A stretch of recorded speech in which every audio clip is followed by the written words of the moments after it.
ಮಹೇಶ್ ಶೆಟ್ಟಿ ತಿಮರೋಡಿ ಮತ್ತೆ ದಕ್ಷಿಣ ಕನ್ನಡದಿಂದ ಗಡಿಪಾರಾಗಿದ್ದಾರೆ. ಬೆಳ್ತಂಗಡಿಯ ಉಜಿರೆಪೇಟೆಯಲ್ಲಿ ಪೊಲೀಸರಿಂದ ಪ್ರಕಟಣೆ ಹೊರಡಿಸಲಾಗಿದೆ. ತಿಮರೋಡಿ ಗಡಿಪಾರಿನ ಬಗ್ಗೆ ಧ್ವನಿವರ್ಧಕ ಮೂಲಕ ಪೊಲೀಸರು ಪ್ರಕಟಣೆ ಹೊರಡಿಸಿದ್ದಾರೆ. 10 ತಿಂಗಳ ಅವಧಿಗೆ ತಿಮರೋಡಿ ಗಡಿಪಾರು ಬಗ್ಗೆ ಪ್ರಕಟಣೆ ಹೊರಡಿಸಲಾಗಿದೆ. 16/12/2025 ರಿಂದ 16/9/2026 ಗಡಿಪಾರು ಆದೇಶ ಹೊರಬಿದ್ದಿದೆ. ತಿಮರೋಡಿ ಮನೆಗೂ ಕೂಡ ಪೊಲೀಸರು ನೋಟಿಸ್ ಅಂಟಿಸಿದ್ದಾರೆ. ದಕ್ಷಿಣ ಕನ್ನಡ ಬೆಳ್ತಂಗಡಿ ಉಜಿರೆಯ ತಿಮರೋಡಿ ಮನೆಗೆ ನೋಟಿಸ್ ಜಾರಿ ಮಾಡಲಾಗಿದೆ. ತಿಮರೋಡಿ ಮನೆಯಲ್ಲಿ ಇಲ್ಲದೆ ಇರೋದ್ರಿಂದ ಪೊಲೀಸರಿಂದ ನೋಟಿಸ್ ಕೊಡಲಾಗಿದೆ.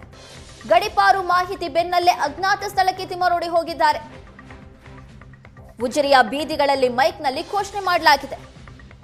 ಸಮಾಜಘಾತುಕ ಚಟುವಟಿಕೆಗಳಲ್ಲಿ ತೊಡಗಿಸಿಕೊಂಡಿದ್ದಾರೆ ಅನ್ನುವ ಆರೋಪದ ಹಿನ್ನೆಲೆಯಲ್ಲಿ ಮಹೇಶ್ ಶೆಟ್ಟಿ ತಿಮರೋಡಿ ಅವರನ್ನ ದಕ್ಷಿಣ ಕನ್ನಡದಿಂದ ಗಡಿಪಾರು ಮಾಡಲಾಗಿದೆ.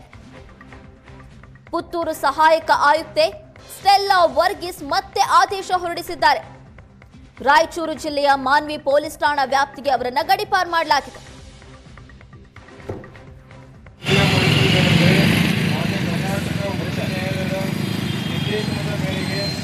ಸಹಾಯಕ ಆಯುಕ್ತರು ಹಾಗೂ ದಂಡಾಧಿಕಾರಿ ಪುತ್ತೂರು ವಿಭಾಗ ದಕ್ಷಿಣ ಕನ್ನಡ ಜಿಲ್ಲೆ ಅವರು ಕರ್ನಾಟಕ ಪೊಲೀಸ್ ಕಾಯ್ದೆ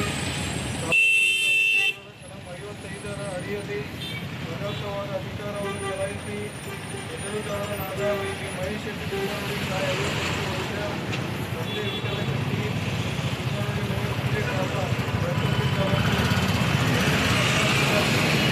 ಕರ್ನಾಟಕ ಪೊಲೀಸ್ ಕಾಯ್ದೆ